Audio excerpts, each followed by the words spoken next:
함께 우리 은혜 받으실 하나님의 말씀은 히브리서 11장 1절에서 7절까지 보겠습니다.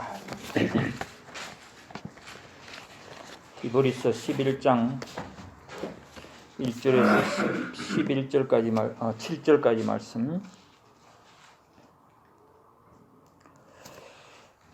제가 봉독하겠습니다.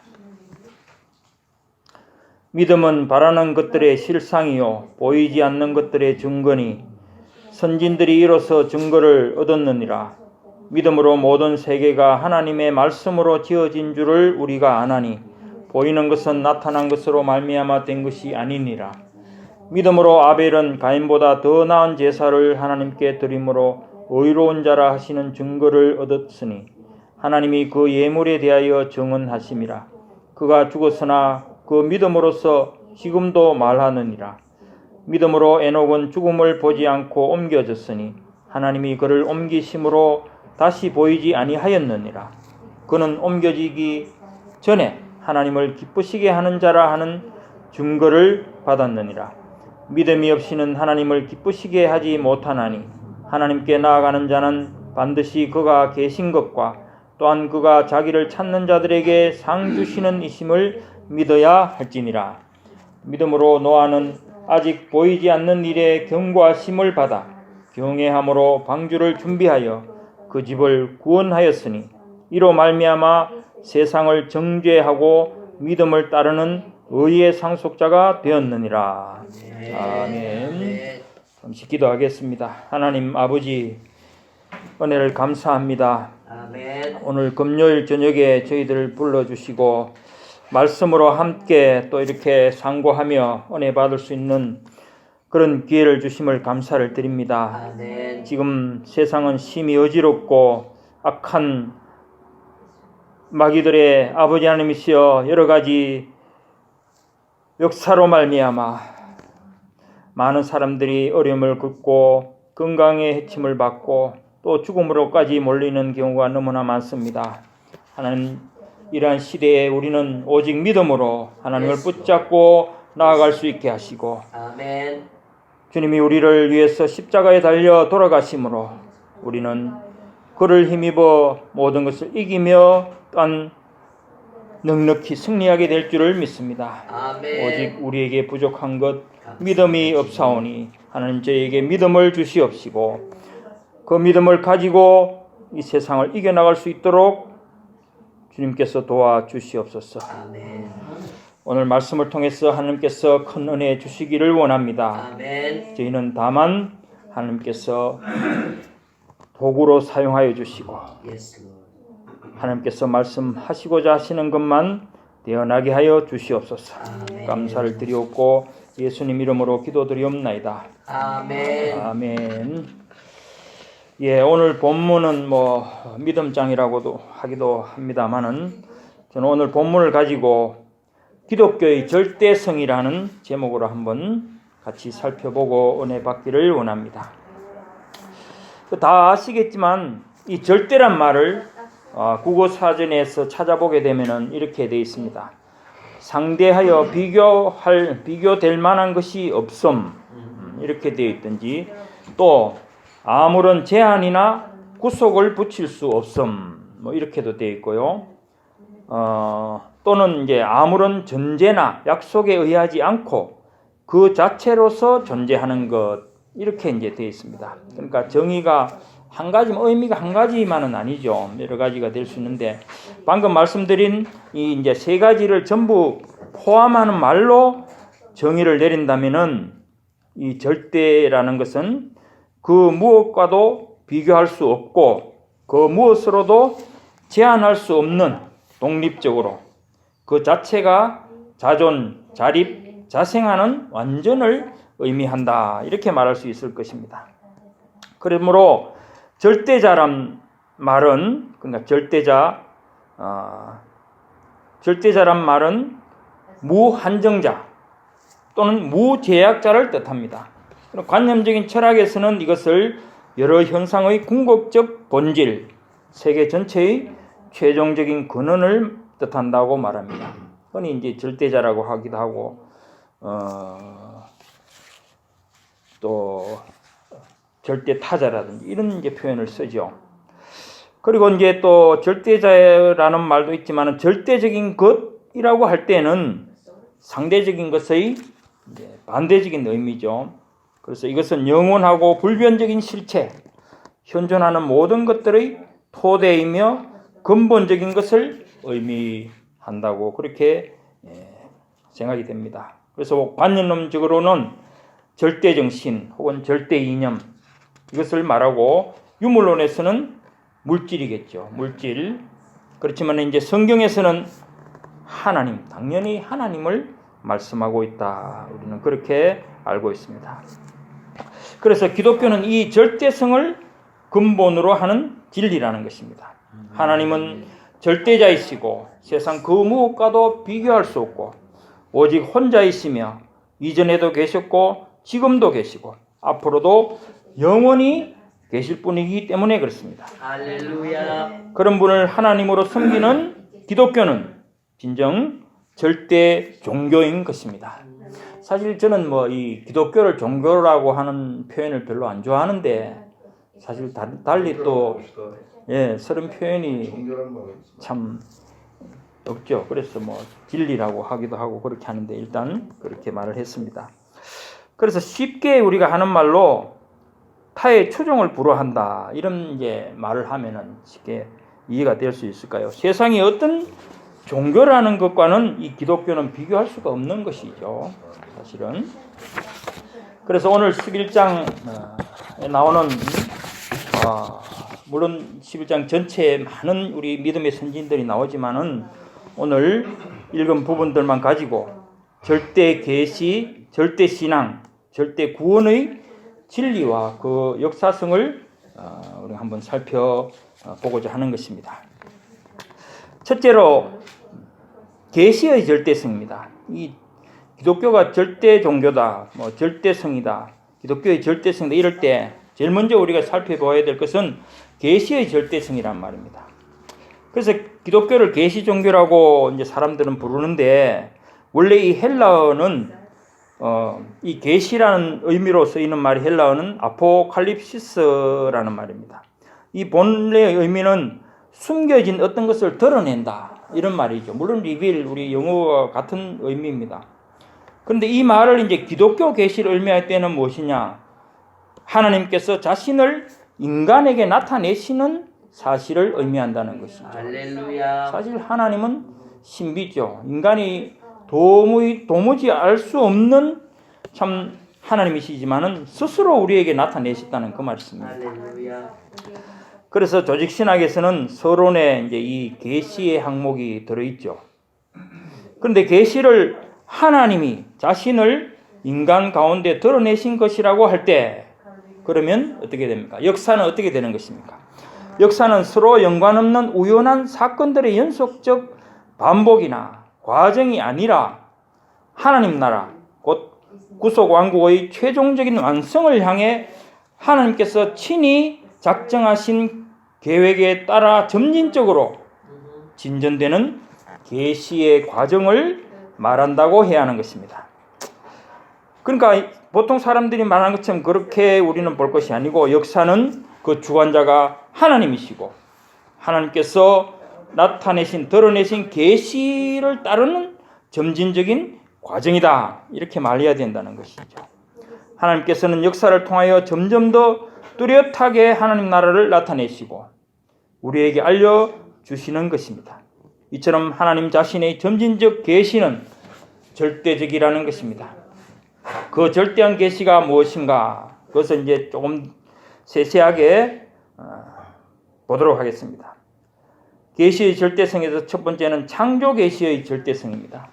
창세기 1장에서 선언된 하나님의 말씀은 창조 계시, 곧 존재 계시의 절대성을 알려주고 있습니다. 창세기 1장 중에는 하나님이란 말, 그러니까 우리는 하나님이라고 표현을 하지만은 히브리 말로는 엘로힘이죠. 엘로힘이라는 말이 무려 32번이나 나옵니다. 이것은 이제 창조주 하나님 대표적으로 그런 의미이죠. 근데 이 하나님 엘로힘은 모두 예외 없이 주어로 나타난다는 겁니다. 주어. 그러니까 이게 목적어가 된다든지 이런 것이 아니라는 거죠. 오직 주관자 되시는 그런 하나님이라는 말씀이죠. 그래서 그것을 보면 태초에 하나님이 천지를 창조하시니라. 또 이어서 나오는 말이 하나님이 이러시되, 계속되는 말이죠. 또 하나님이 창조하셨다 할 뿐만 아니라 하나님이 보셨다, 하나님이 나누셨다, 하나님이 칭하셨다, 하나님이 만드셨다, 하나님이 두셨다, 하나님이 의논하셨다, 뭐 이런 여러 가지 의미의 말이 전부 하나님이 주체, 주어가 되어서 스스로 오직 하나님만이 행하신다는 그런 말씀이죠. 그래서 그 하나님의 말씀대로 또 실제 모든 것이 되어졌고 하나님이 보시기에 좋았다, 그렇게 하는 것입니다. 바로 자존의 하나님, 말씀하시는 하나님, 곧 인격적인 하나님, 주권의 하나님이시고 전능의 하나님이신, 그리고 질서의 하나님, 영광의 하나님, 또 기뻐하시는 하나님, 생명의 하나님, 축복의 하나님, 언약의 하나님을 계시하고 있는 것입니다. 하나님은 전지전능하시고 무소부재하시고 모든 것이 가능하시고, 그러니까 그 수식어가 얼마나 많겠습니까? 모든 수식어가 완전한 의미에서 하나님께는 다 될 수가 있는 것이죠. 특히 개혁주의 신앙에서는 이러한 창조 계시들, 즉 피조물들 자체를 가리켜 일반 계시 혹은 자연 계시라고 부릅니다. 칼빈주의 신학자인 헤르만 바빙크 박사는 말하기를 하나님의 자연 계시는 자명하게라는 건 이제 명백하게죠. 자명하게 하나님 자신의 존재를 계시하고 있다라고 말했습니다. 그러니까 자연 계시에 이미 로마서에 나오듯이 하나님의 모든 그 신비들이 드러나 있다는 거죠. 하나님 자신에 대한 것이. 자, 그리고 또 시편 19편 1절에서 4절을 보면은 다윗 왕이 이 위대한 창조 계시를 이렇게 노래를 했습니다. 하늘이 하나님의 영광을 선포하고 궁창이 그의 손으로 하신 일을 나타내는도다. 날은 날에게 말하고 밤은 밤에게 지식을 전하니 언어도 없고 말씀도 없으며 들리는 소리도 없으나 그 소리가 온 땅에 통하고 그의 말씀이 세계 끝까지 이르도다 라고 했습니다. 바울은 사람이 하나님을 알만한 것이 창세로부터 거의 보이지 아니하는 것들, 곧 그의 영원하신 능력과 신성이 그가 만드신 만물에 분명히 보여 알려졌나니 그러므로 저희가 핑계치 못할 것이다 하고 로마서 1장 20절에 말씀을 하셨습니다. 그러므로 창조 계시의 절대성은 창조 외의 다른 모든 이론을 타파한다는 것입니다. 그러니까 창조의 절대성을 우리가 인정하게 되면은 창조라든지 물질에 관한 모든 이론은 다 소멸되어야 된다는 것이죠. 그런데 그 인간들이 만들어 놓고 주장하는 이론들이 어떤 것이 있느냐 하면은 잠시 살펴보죠. 첫째로 이제 이원론이 있습니다. 이것은 그러니까 우주에는 하나님과 물질이 있다. 하나님과 물질을 동등하게 놓아버리죠.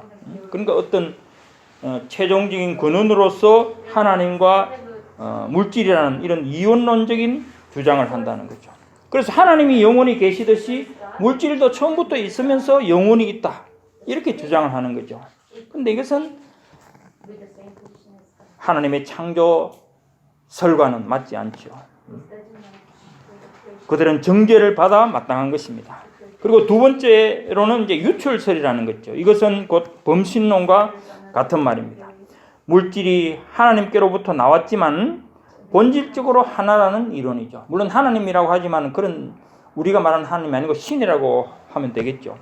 그러니까 이것은 신과 어떤 자연, 물질과의 일체죠. 모든 물질에 신이 있다, 그렇게 생각하는 범신론이라는 말입니다. 이것도 창조 계시, 창조의 절대성과는 맞지 않는 그런 이론이라는 거죠.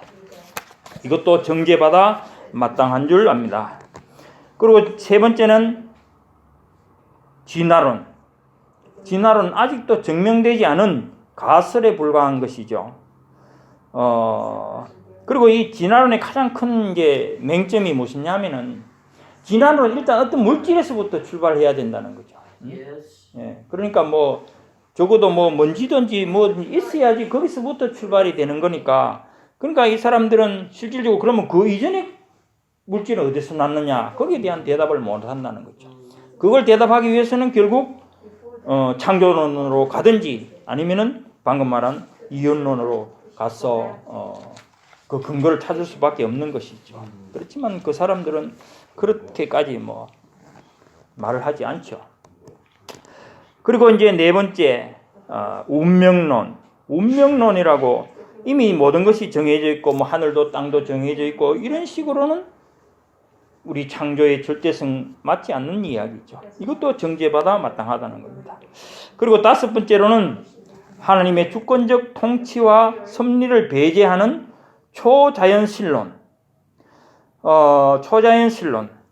이것은 어떻게 보면은 뭐랄까 절대타자.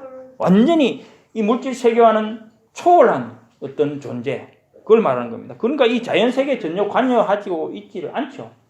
어떤 의미에서는 자연을 만들어 놓고 자기는 별다른 세계에서 자연은 법칙에 따라 움직이도록 해놓고 이제 자기는 따로 있는 그런 의견을 내는 사람도 있는데 어쨌든 이것은 그러니까 자연과 무관하고 인간과도 무관하죠. 사실은 절대타자라는 그런 표현은. 이것도 맞지 않죠. 우리는 인격적인 하나님으로서 언제나 우리는 하나님과 교제하는 그런 관계이기 때문에 아멘. 네, 창조적인 이론과는 맞지 않다는 겁니다. 그리고 또 여섯 번째로는 생각해 볼 것은 불가지론. 불가지론. 알 수 없다는 거죠. 알 수 없다. 뭐 인간이 어떻게 아느냐. 결론은 그렇게 가는 거죠. 그래서 창조에 대해서도 뭐 본 적도 없고 들은 적도 없고 알 수가 없다. 뭐 신비라든지 이런 모든 부분에서 불가지론을 주장하는 이런 사람들은 회의론자들이죠. 사실은. 그것도 맞지 않다. 그리고 인간들이 생각하다 궁리해낸 것들이 이제 이런 것들이죠. 그렇지만은 가장 명백하게 명확하게 만들어 놓은 이 성경 말씀을 그들은 믿지 않는다는 겁니다. 창세기 1장 1절에 분명히 하나님이 천지를 창조하셨다.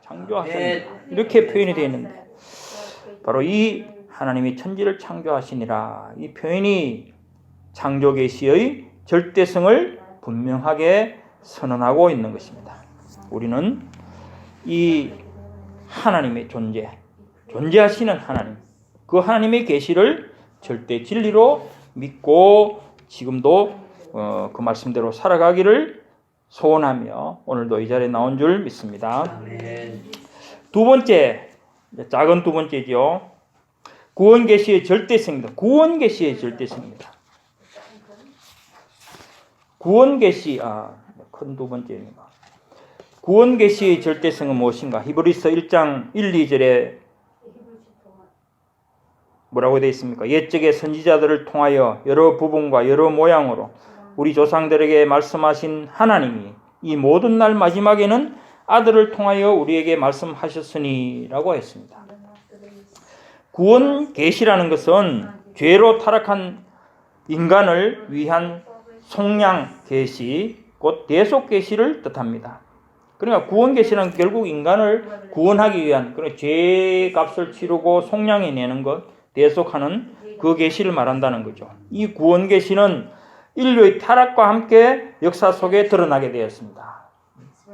물론 창세기 1장, 2장, 3장 짧은 내용이지만은 그러니까 타락과 함께 이 구원 계시가 본격적으로 사실은 드러났다는 거죠. 그래서 그렇지만은 전 구약 성경은 바로 이 사실을 기록하고 있다는 것입니다. 구약의 여러 시대, 여러 모양으로 지금 방금 읽은 히브리서 1장 1, 2절 말씀이 그 의미입니다. 구약의 여러 시대, 여러 모양으로 나타낸 구원 계시는 미완료적이고 또 부분적이고 또 중복적이고 그리고 점진적이라는 겁니다. 그러니까 아직 구약 시대에 그것은 끝나지 않았고 또 일부분일 뿐이고 그리고 반복되어 가는 그런 모양이지만은 점진적으로 이제 분명해져 가는 그런 것이라는 거죠. 그것들은 모두 나타나실 계시의 본체요, 정체요, 절정인 예수 그리스도를 목적하고 움직이고 있는 것입니다. 이 모든 날 마지막에 아들로 말씀하셨다고 했습니다. 이 아들은 태초부터 있던 말씀이요, 하나님과 함께 계신 말씀이요, 또 하나님이셨다는 거죠. 하나님. 요한복음 1장 1, 2절에 나오는 그 말씀이 그 말씀이죠. 태초부터 있었던 말씀이시고 하나님과 함께 계신 말씀이고 또 그 말씀이 바로 하나님이시고 그런 말씀입니다. 그 하나님이, 그 말씀이 육신이 되어 우리 가운데 거하실 때 우리는 그 영광을 보게 되었습니다. 그 영광을 보니 아버지의 독생자의 영광이요 은혜와 진리가 충만하였다고 했습니다. 요한복음 1장 14절에 나오는 말씀입니다. 성경을 온전히 믿지 않는 신정통주의자 신학자인 칼 바르트는 보통 역사 속에는 직접 계시가 없다고 했습니다. 참 우리가 보통 잘 듣지 못하는 말인데 이 말씀은 하나님이 인간에게 말씀하시지 않았다는 의미입니다. 그러니까 직접 계시라는 것은 하나님이 분명히 말씀하시는 건데 말씀하지 않았다는 것이 우리는 이해가 되지 않죠. 그래서 이것은 하나님이 이 세상과는 완전히 동떨어진 초자연의 절대 타자이기 때문에 그렇다는 말입니다. 아까 초자연주의 나왔었죠. 그러니까 이 초자연주의 절대 타자라는 것은 이 물질 세계와는 완전히 동떨어진 다른 존재다는 거죠. 이 자연 세계, 물질 세계는 자기들끼리 알아서 그 법칙에 따라 움직일 뿐이지 이 절대 타자와는 상관이 없다는 그런 주장을 하는 겁니다. 그러나 바르트의 이 신학이 저도 아직 다 읽어보지도 안 했지만은 너무 복잡하고 그렇기 때문에 참 함부로 말하기는 어렵죠. 그러나 성경은 이 역사 속에, 세상 속에 인격적인 하나님으로서 하나님의 직접 계시이신 예수 그리스도가 사람으로 오셨고 또 이 땅에서 사셨고 죽으셨고 부활하셨고 다시 오실 것이라고 말씀을 하셨습니다. 사도 요한은 말하기를 태초부터 있는 생명의 말씀에 관하여는 우리가 들은 바요 눈으로 본 바요 자세히 보고 우리 손으로 만진 바라고 요한일서 1장 1절에 말씀을 했습니다. 이것은 특별계시의 역사적인 체험을 말하고 있습니다. 특별계시, 즉 예수 그리스도가 특별계시의 가장 본체잖아요. 그것을 지금 말을 하고 있는 겁니다. 우리가 들은 바요, 눈으로 본 바요, 자세히 보고 우리 손으로 만진 바라. 요한은 지금 그걸 말씀을 하고 있습니다. 내가 예수 그리스도를 보았다. 예수 그리스도를 만졌다. 말씀.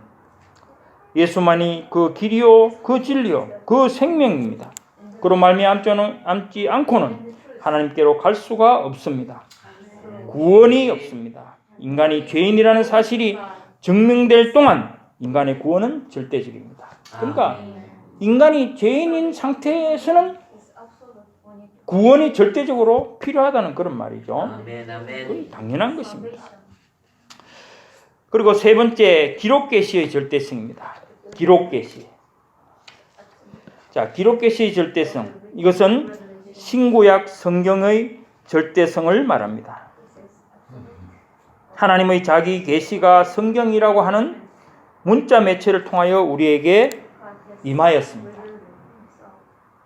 그것은 하나님의 입기운을 불어넣으심, 곧 성령의 감동이라는 절대적 사실 때문입니다. 그 기록계신 성경은 예수 그리스도께서 하나님의 아들이심을 알려주고 있습니다. 그를 믿으면 영생 얻는다는 사실을 알려주는 것이 목적이라고 했습니다.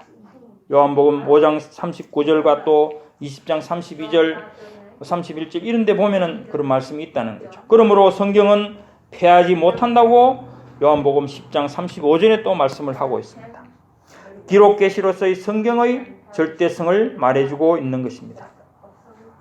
사도 요한은 기록 계시로서의 성경을 범하는 자는 저주를 받을 것이라고 말씀을 했습니다. 요한계시록 22장 18절과 19절에 이렇게 말씀을 하고 있죠.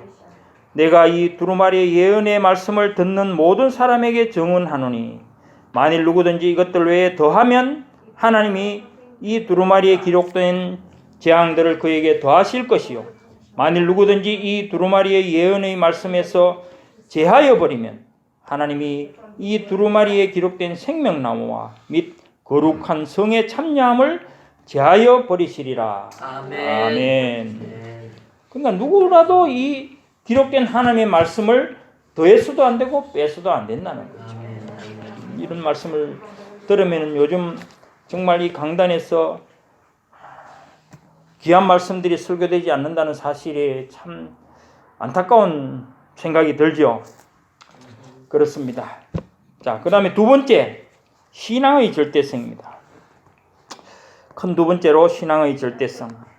히브리서 11장 1절에는 믿음을 어떻게 말하고 있습니까?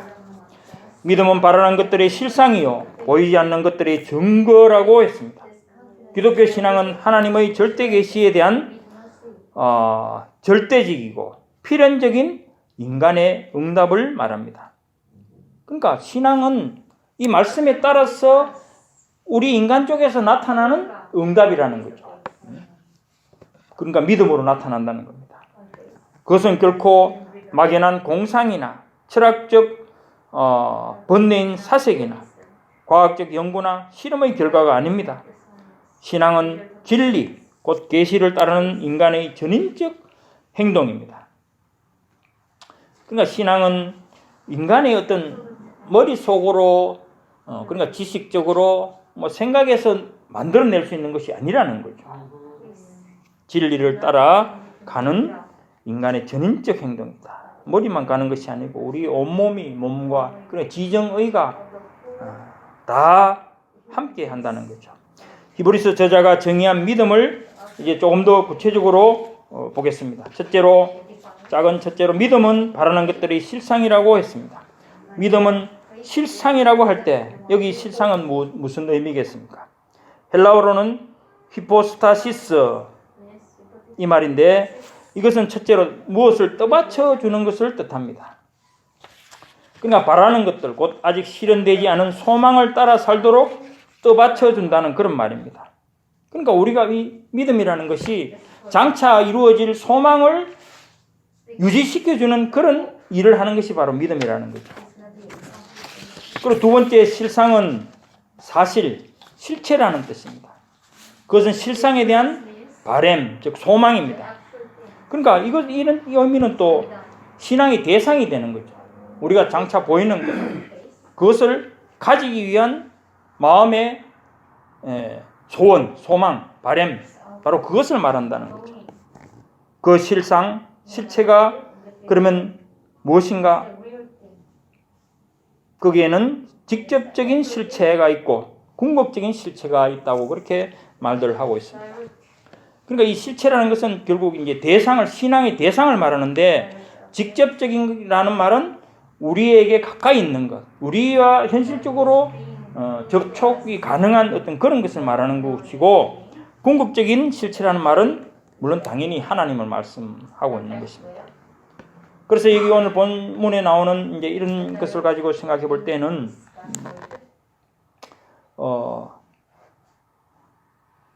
노아에게 있어서 이 방주와 어떤 심판, 물로 심판은 이런 심판은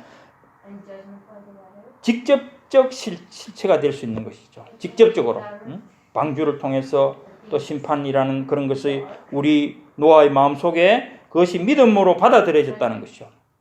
하나님 방주를 지어라 하시고 장차 심판, 물의 심판 있을 것이라고 하신 그에 대해서 믿음으로 장차 보는 그 직접적 실체라는 것입니다. 그것은 하나님께서 그렇게 말씀하셨기 때문이죠. 그렇지만 그것의 이제 노아에게 있어서 궁극적 실체는 무엇인가? 바로 하나님 자신이라는 거죠. 노아는 보지 못하는 일의 경고를 받았다고 말씀을 하고 있습니다. 11장 7절에 보면 그렇죠. 믿음으로 노아는 아직 보이지 않는 일의 경고하심을 받아 경외함으로 방주를 준비하여 그 집을 구원하였으니 그렇게 되어 있습니다. 그러니까 직접적으로 이 방주는 구원의 역할을 하게 되는 것이고 심판은 인간이 받을 모든 심판에 대한 것으로서 노아와 직접적인 실체로서 나타나 앞으로 이루어질 것으로 소망 가운데 있는 것이지만은 궁극적인 실체는 하나님이라는 거죠. 하나님, 영원한 하나님. 그리고 한 가지 더 예를 들면 여리고성이 무너지는 것은 직접적 실체고, 그리고 바람의 실체였으며, 그렇지만 그렇게 되도록 하시는 이는 하나님으로서 궁극적인 실체라는 말입니다. 이런 부분들은 사실 좀 철학적인 용어 같기도 하고 좀 어렵게 생각이 될 수도 있는데, 사실은 용어 자체가 그렇지 내용은 간단하다고 생각이 됩니다. 그러므로 신앙은 소망의 실체입니다. 미래적인 경험입니다. 그리고 소망의 실체, 우리 신앙 믿음이 장차 받을 소망을 현실적으로 보고 있는 그 실체라는 거죠. 그것은 지금은 아니지만 미래에 대한 경험이라는 겁니다. 그것이 바로 신앙, 믿음이라는 거죠. 사실 믿음이라는 것은 현실적으로 우리는 실체가 있는 것은 아니죠. 그래서 그 실체, 그 장차 소망을 떠받쳐 주는 것이 바로 이 신앙이라는 것이죠. 이것은 절대적이라는 겁니다. 믿음이 없으면 소망도 무의미해지기 때문에 그렇다는 거죠. 그러니까 믿음이 없으면 소망이 아무 의미가 없는 것이죠. 또 소망이 없으면 믿음 자체도 있을 이유가 없죠. 그렇지 않습니까? 그러므로 신앙은 직접적 실체에서 궁극적 실체까지를 내다보는 것이다 하고 그렇게 말을 하는 것입니다. 그리고 두 번째로 이제 믿음은 보지 못하는 것들의 증거라고 하였습니다.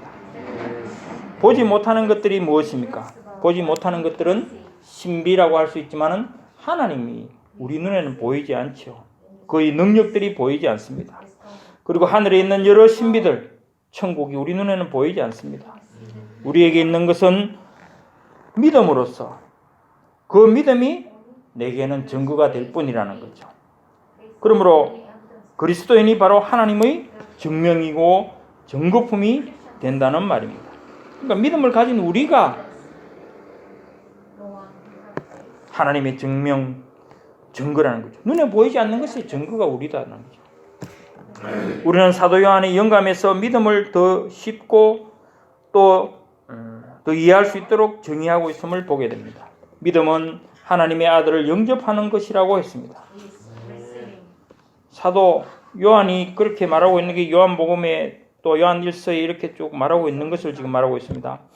첫째는 하나님의 아들을 영접하는 것이라고 요한복음 1장 12절에 말씀을 했죠. 곧 영접하는 자, 그 이름을 믿는 자 이렇게 되어 있는데, 영접하는 자, 곧 환영하는 자를 말하는 것입니다. 영접하는 자와 그런데 믿는 자를 동일시하고 있다는 거죠. 이는 곧 하나님의 자녀가 되는 권세를, 그러니까 믿는 자 곧 영접하는 자 곧 믿는 자, 그 이름을 믿는 자 동일시하고 있다는 것입니다. 그래서 이것은 곧 하나님의 자녀가 되는 권세를 얻기 때문에 그렇다는 거죠. 그 다음에 두 번째로는 쳐다본다고 표현을 했습니다. 요한복음 3장 14절과 15절에 보면은 놋뱀을 쳐다보는 자와 믿는 자를 동일시하였다는 거죠. 즉 민수기 21장 9절에는 보면은 놋뱀을 쳐다본 즉 모두 살더라고 했고, 할렐루야. 요한복음 3장 14절과 15절에는 모세가 뱀을 든 것 같이 인자도 들려야 하리니 이는 그를 믿는 자마다 영생을 얻게 하심이니라. 그렇게 했다는 거죠. 그러니까 놋뱀을 쳐다보는 자와 십자가에 달린 예수님을 믿는 자가 모두 영생을 얻는 거죠. 그러니까 동일하게 쳐다본다는 표현으로서 나타내지는 것이라는 말입니다. 그 다음에 세 번째로는 먹고 마시는 것이라고 했습니다. 요한복음 6장 51절과 58절에 이제 그것을 말씀하고 있는데, 그 중에 53절에 보면은 인자의 살을 먹지 아니하고 인자의 피를 마시지 아니하면 너희 속에 생명이 없느니라 하고 있습니다. 그러니까 예수님의 살을 먹고 예수님의 피를 마시지 아니하면 너희 속에 생명이 없느니라. 우리는 이것을 위해서 성찬식을 하죠. 그래서 먹고 마신다는 것은 믿음을 뜻하는 것입니다. 체험적인 믿음이죠. 그래서 절대적이라는 것입니다. 그 이유는 먹고 마셔야 살기 때문입니다. 생명은 절대 명령이 되는 것입니다. 죽지 말고 살아야 된다는 것입니다. 이것은 믿는 자들에게 불가항력적인 명제로서 주어진 것입니다. 그 다음 네 번째, 포도나무 둥지에 붙어 있는 것이라고 했습니다. 요한복음 15장 1절에서 5절에 그렇게 말씀을 하고 있습니다. 포도나무 비유죠. 그것은 바로 주님의 말씀 안에 거한다는 사실의 비유적 표현입니다. 그것은 믿음을 뜻합니다. 곧 절대성입니다. 그 이유는 붙어 있어야 열매를 맺기 때문입니다.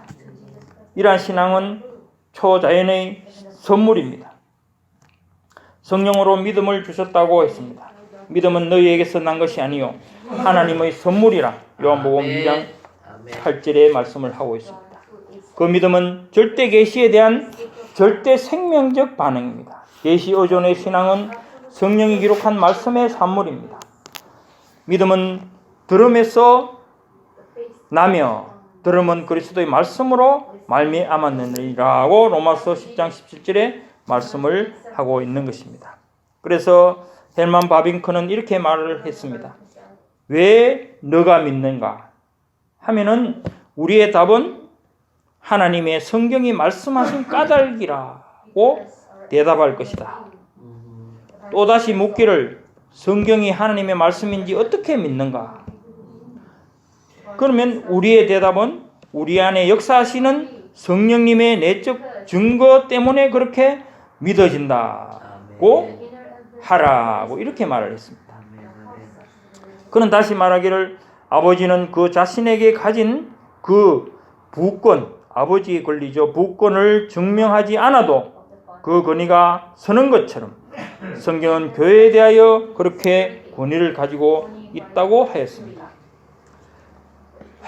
그러니까 이 가정에서 아버지로서의 권위가 마치 교회에서 성경이 가지는 권위와 같다는 그런 말이죠.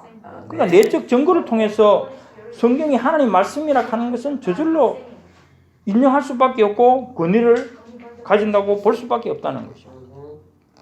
모든 세대의 신자들은 그 권위에 영예롭게 복종을 합니다. 이 세상 어떤 권력이라도 성경과 비교할 수가 없는 것입니다. 성경의 증거는 이 세상의 지혜에 대한 십자가의 미련한 승리요 인간의 사상에 대한 하나님 사상의 개선가입니다. 이런 의미에서 유일하게 가치를 가지고 있습니다. 이것이 세상을 이기는 이김이니 곧 믿음이라고 했습니다. 칼빈은 성령의 내증은 개인적 경험인 동시에 모든 그리스도인들이 함께 맛보는 공동의 경험이라고 했습니다. 그러니까 성령께서 우리 내적으로 증거하시는 것은 개별적으로 사실 보면 주관적이죠. 자기 개인의 경험일 수 있지만은 우리 모든 그리스도인들에게는 공통된 그런 경험이라는 것입니다. 절대 계시에 대한 절대 신앙은 성령의 초자연적 산물이라는 사실이기 때문입니다. 세 번째로 큰 세 번째 이제 마지막으로 보겠습니다. 구원의 절대성입니다. 요한복음 3장 16절은 하나님이 세상을 이처럼 사랑하사 독생자를 주셨으니 이는 그를 믿는 자마다 멸망치 않고 영생을 얻게 하려 하심이라고 했습니다. 또 사도행전 16장 31절은 주 예수를 믿으라 그리하면 너와 네 집이 구원을 얻으리라고 했습니다. 아멘. 또 디모데전서 1장 15절은 믿보다 모든 사람이 받을 만한 이 말이여 그리스도 예수께서 죄인을 구원하시려고 세상에 임하셨다라고 했습니다. 또 누가복음 19장 10절에는 인자의 온 것은 잃어버린 자를 찾아 구원하려 함이니라고 했습니다. 아멘.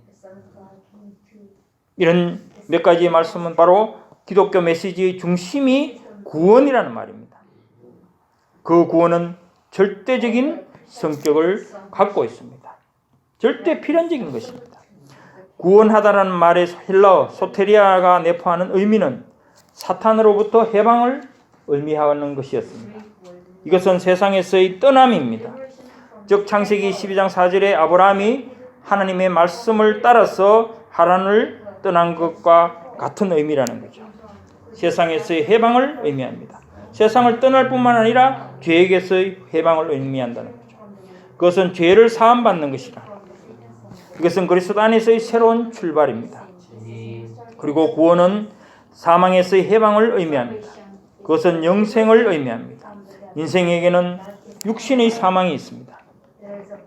그것은 영과 육의 분리입니다. 육신의 사망은 영과 육의 분리라는 거죠. 그리고 영의 사망은 무엇입니까? 하나님과의 분리입니다. 그것은 영원한 사망입니다. 그것은 영벌의 고통, 영벌의 저주입니다. 고린도전서 15장 26절에서는 이 사망을 가리켜 원수라고 했습니다. 맨 나중에 멸망하는 원수는 사망이니라. 또 고린도전서 15장 55절에서는 사망을 쏘는 것이라고 했습니다. 이 사망에서의 해방은 생명과 죽음의 절대한 구분을 따라 절대성을 띠고 있는 것입니다. 사망조차도 결코 막을 수 없는 생명으로의 구원이기 때문에 기독교 구원의 절대성이 여기 있는 것입니다. 사랑하는 우리 성도 여러분, 기독교는 절대 계시의 진리라고 했습니다. 절대 계시의 내용은 구원 계시, 곧 예수 그리스도입니다. 그리고 기독교는 절대 신앙의 진리입니다. 절대 신앙의 내용은 절대 구원의 계시에 대한 응답입니다. 실체에 대한 바람이요 보지 못하는 것들에 대한 증거라고 했습니다. 기독교는 절대 구원의 종교입니다. 그것은 멸망치 않고 영생을 얻는 것입니다. 하나님이 세상을 이처럼 사랑하사 독생자를 주셨으니 이는 저를 믿는 자마다 멸망치 않고 영생을 얻게 하려 하심이라고 말씀한 것이 그것입니다. 바로 여기에 기독교 존재의 필연성이 있습니다.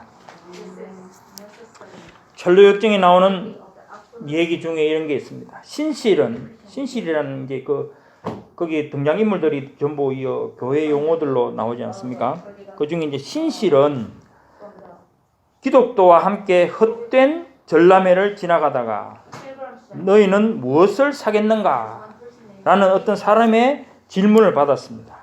그때 신실은 우리는 진리를 사겠다라고 대답을 했습니다. 이때 그 헛된 전람회 상인들이 신실을 잡아 때려 죽였습니다.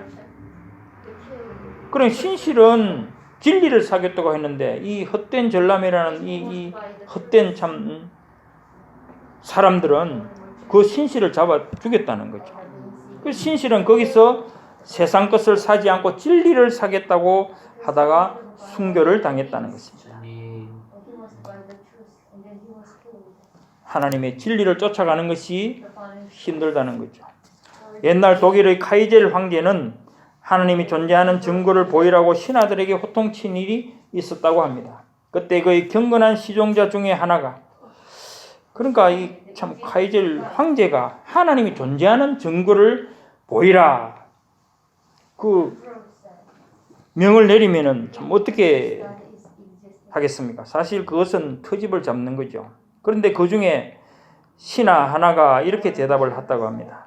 폐하여 저 믿는 유대인들이 하나님이 존재한다는 증거입니다.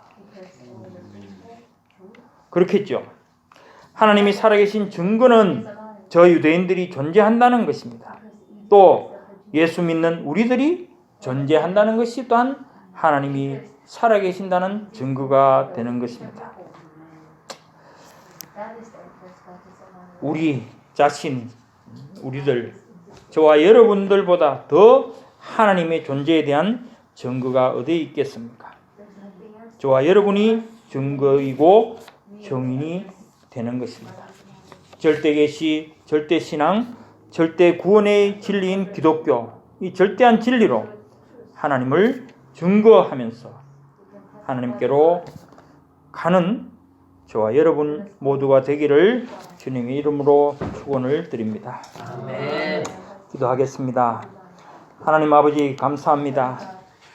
오늘 금요일 예배 정말 하나님께서 우리에게 주신 귀한 진리의 말씀을 가지고 우리가 믿는 이 신앙을 절대적인 것으로 우리는 여기고 참으로 세상의 어떤 것과도 바꿀 수 없는 그런 아버지 하나님이시여 우리의 생명과도 같은 것임을 고백드립니다. 하나님, 우리가 이 말씀에 의지하고 신앙에 의지하고 구원을 받은 기쁨을 가지고 하나님의 말씀대로 살아갈 수 있는 저희가 되게 해주시고, 언제 어디를 가든지 우리의 삶이 곧 하나님이 살아계신다는 증거가 될 수 있게 해주시기를 원합니다. 아멘. 우리는 부족하고 연약하고 힘이 없고 이기적이고 고집이 센 저희들이지만은 그 모든 것을 십자가에 못 박게 하시고 오직 예수 그리스도로 말미암아 우리의 삶이 하나님이 기뻐하시는 대로 이끌려 갈 수 있도록 인도해 주시기를 간절히 바라옵고 원합나이다. 아멘. 지금도 세상에는 하나님을 믿지 못하고 아버지 세상 가운데서 악의 구렁텅이 속에 살아가는 사람들이 너무나 많습니다. 그들에게 생명의 말씀이 전해질 수 있도록 우리 하나님께서 더 많은 선교사들을 세우고 파송될 수 있는 힘을 우리에게 주시기를 원합니다. 이런 모든 것들이 주님 다시 오시는 그날까지 다 이루어지기를 바라면서 예수님 이름으로 기도드리옵나이다. 아멘.